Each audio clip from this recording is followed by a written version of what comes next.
There's a new wind blowing across the earth. It's bringing with it a brand new birth. The lamb and the lion will lay down side by side. They will live together in a brand new world. It was through synchronicity that at a particular time in my life, I felt this inner urge to meditate or share spiritual practice in a group. And I didn't know where this came from, Caroline. It was very strange to me. I think a lot of people feel that. A lot of people feel an awakening or an urge to participate in something spiritual without knowing what to do about it. But you found something came into your life. Well, it wasn't so much engaging in a spiritual practice, because I have done that all of my life, but it was wanting to be part of a group experience, engaging in sacred sitting and meditation, and being privy to a teacher speaking to us as this community that gathered together. That was the surprise, because up until that point, I had been very private in my spiritual practice, very alone. I loved the solitude. I loved the freedom that, that gave me. When I was young, I was brought up Roman Catholic, so it was very strict in terms of a religious upbringing. But as I became an adult and moved away into my own sense of spirituality that I felt in integrity with, I was still alone in my practice. So the surprise was, I had this urge, like, I want to sit with other people. So one day I shared this with a colleague after we had had a meeting. This was in my boardroom downtown. And he said, his name is John Kuchenthal, and I'm forever grateful to him. He said, "Oh, Connie," he said, "I just heard of somebody who came from England. He hasn't been here in Vancouver long, and he's a spiritual teacher. Maybe he'll come and lead meditation in your offices." And I said, "John, look, try, see what happens." So the next week to the day, because it was a Wednesday that this came up in conversation after a serious business meeting, the next week, 5:30, this very gentle knock on the door, and a number of us had gathered at my invitation, and I opened the door and in walked Eckhart Tolle. What was your response when you very first met him? What did you think? He was not what I expected. He didn't have a robe, he didn't have a turban, a beard. I thought, what a sweet, unassuming, humble man. Eckhart's quite small, not diminutive, but his structure is quite small. And then when he spoke with such authority, but softness. So I think, Caroline, by the end of that first session, and I can't call it meditation, what do you call it, sacred sitting? You can't put a label on that spiritual experience. I recognized Eckhart for a profound and timely teacher, especially for the West. And so after that, Caroline, we would meet week after week, and Eckhart would feed us the spiritual jnana in little tablespoons.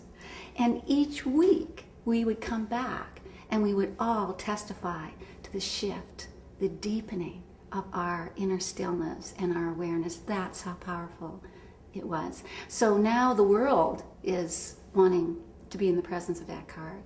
And I go back to those early days, and there we were, 4, 6, 12, sometimes 20 of us. We never knew who would show up.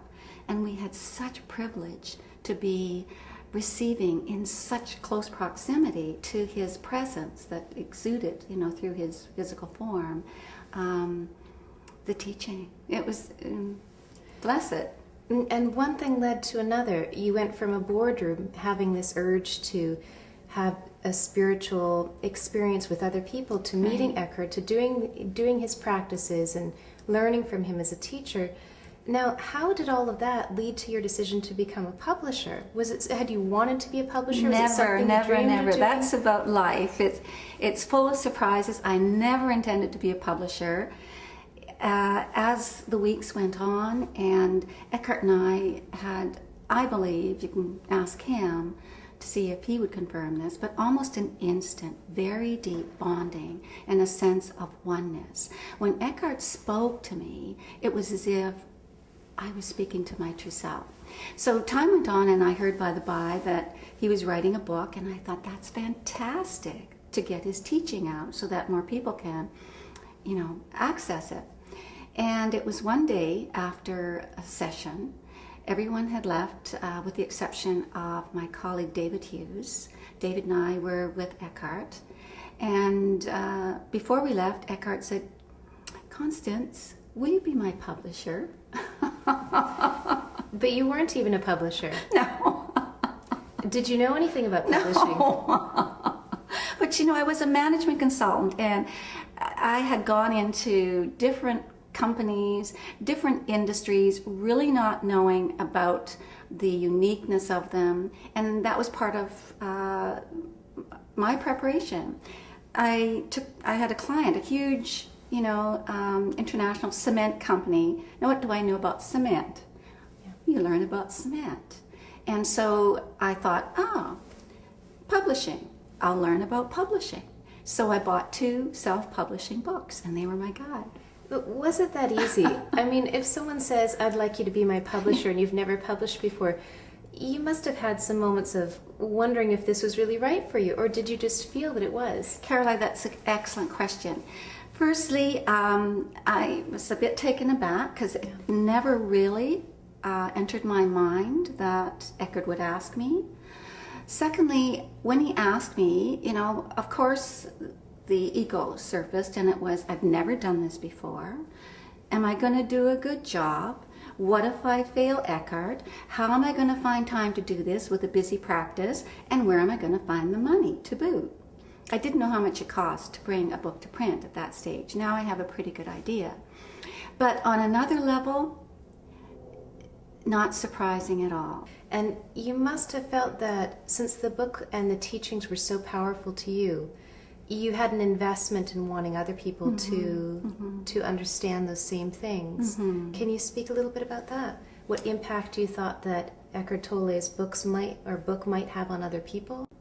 I never really even went that far, and I don't even know if Eckhart went that far. We didn't know how this book would be received. First-time author, first-time publisher, first-time graphic artist, everything. We were all absolute babies with no experience going into this. What we did have was we had a clear sense that this was part of our purpose work for this lifetime. So when Eckhart and I joined together in oneness to put this book out, playing our respective roles, we didn't know whether 6 people would read it, 60, 6 million, 60 million.